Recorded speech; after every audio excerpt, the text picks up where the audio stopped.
so much, Mr. Chairman and Ranking Member. I want to thank my good friend and South Florida colleague, Congressman Ted Deutsch, for our work together in crafting H-Con Res 129 in support of Holocaust survivors.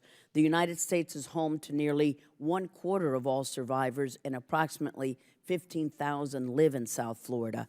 We both have many constituents who are survivors, and as their representatives in Congress, we have an obligation to ensure that we are doing everything in our power on their behalf. But many are also close and personal friends. And as their friend, I also have an obligation to be their voice and express their frustration and concerns. Since the 1950s, Germany has recognized that it has a moral obligation to Holocaust survivors and their heirs. And to Germany's credit, it has attempted to ensure survivors' needs are met, and it has attempted to resolve some of the lingering injustices. However, even by Germany's own admission, its efforts to date have been inadequate at addressing the medical, mental health, and home care needs of many of the world's survivors. Nearly half of all survivors live at or below the poverty line. This is not only shameful, it is inexcusable. These survivors have lived through the unimaginable. The pain and suffering they have endured have left physical and mental scars that cannot be healed, and horrifying memories that can never be forgotten. These experiences mean their medical, mental health, and home care needs are more complex than other elderly individuals. And that is why this resolution is so important, and that is why we are urging Germany to act expeditiously to honor its commitment and fulfill its moral obligations to all survivors. These individuals have very little time. The system currently in place is full of red tape, riddled with layer upon layer of bureaucracy. The claims conference itself is known to have come under increased scrutiny for the many cases of fraud and abuse. And the proof that this process isn't working is that nearly half of all survivors, as I said, still live in poverty, and that under the current system, many died long before their time as a result. Survivors deserve better than that. They deserve to live out their days in dignity and comfort. The right thing to do is for Germany to provide for all the survivors' needs directly, and to do so transparently and efficiently with the urgency that circumstances demand. I hope that all of my colleagues will join us in urging the German government to do more, to do the right thing, to honor its obligations and commitments with the urgency demanded by justice and decency. I sincerely believe Chancellor Merkel's heartfelt expression of concern about Germany's responsibility to survivors and leadership on moral issues will finally resolve this longstanding tragedy for survivors. And Mr. Chairman, I'd also like to briefly say some words of praise and support for Judge Poe's resolution, House Resolution 650, that calls for the safety and security for the residents of Camp Liberty in Iraq. It is no secret that the Iraqi government completely failed to protect these individuals and Camp Liberty, not living up to its commitments made in the December 2011 Memorandum of Understanding. Camp Liberty has never been given adequate protection. And now with the Iran nuclear deal and Iran getting more money to carry out its illicit activities, I fear that Liberty would be an even easier and larger target for the regime than before. Albania has stepped up and offered these residents respite from the terror. So for that, I thank Albania for its courage and compassion. However, I remain concerned that the United Nations isn't placing the urgency required to move these residents to Albania. There should be at least weekly charters for Liberty residents to Albania. There's simply no justification for anything less. I will continue to press our administration and other governments to do whatever we can to help the Liberty residents as soon as possible, and I will continue to support all of these Liberty residents until every last one of them is free from the threat of attack. I support Judge Poe's resolution, and I commend him for his leadership on this issue. Thank you, Mr. Chairman, Ranking Member. Thank you. We now go to Mr. Brad Sherman of California. Thank you, Mr. Chairman, for bringing these bills up. I've co-sponsored the 3 House bills and support all bills. I join with the Chair and the Chair Emeritus, and especially the Ranking Member, in their remarks in favor of these bills. I want to speak briefly about HRES 650, a resolution that calls for providing safety and security to the Iranian dissidents living in Camp Liberty. The MEK, also known as the People's Mujahideen Organization of Iran, is an Iranian exile opposition group that was opposed to the Shah's dictatorial regime and is opposed to the current regime. The MEK has played a critical role in revealing information about Iran's illegal nuclear program.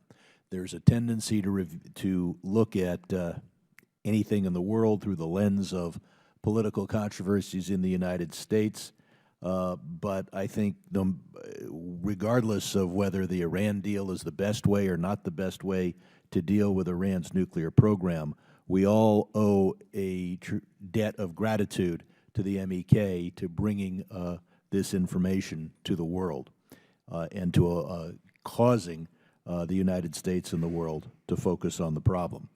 Approximately 3,000 MEK members residing in Camp Ashraf were transferred to Camp Liberty in 2012. The MEK members were protected by the U.S. military until we transferred authority in Iraq in 2009. Since then, the United Nations High Commissioner for Refugees, which has recognized the MEK as persons of concern and in need of international protection, has worked to resettle MEK members to various countries, including and especially Albania. Albania has already taken approximately 1,000 MEK members and has committed to resettling an additional 2,000, and I commend the ranking member for his amendment that recognizes the important contribution Albania has made and has offered to make in the future. The Iraqis promised to provide security protection to the MEK members in Iraq after U.S. transferred authority to the Iraqi government. However, to date, they have not provided the necessary protection. We have a complicated relationship with the government in Baghdad. It is under siege. It relies on American support, and it should be called upon very strongly by the United States to meet its minimum human rights obligations to protect Camp Liberty. In 2015, an Iraqi Shiite militia launched rockets against Camp Liberty, killed 24 people, injured dozens, and of course the Iraqi government did nothing.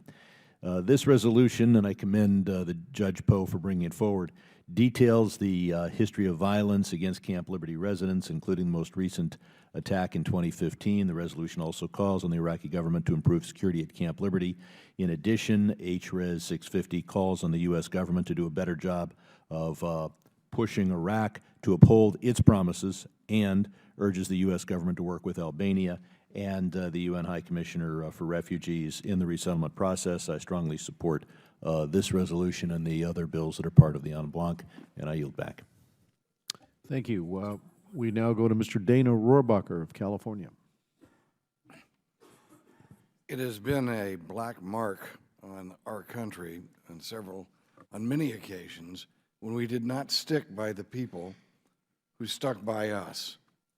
And I have an amendment to the bill that will be coming to the floor, or is on the floor today, talking about Dr. Afridi and how we have allowed him to lay in and sit in a dungeon in Pakistan while we still give foreign aid and military equipment to the people who have incarcerated him.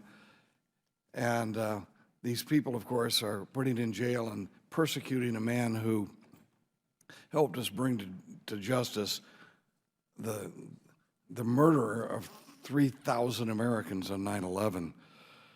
Well, what we have here today is a chance to make something right, or to try to take a step in the right direction, to reclaim some of our honor as a country.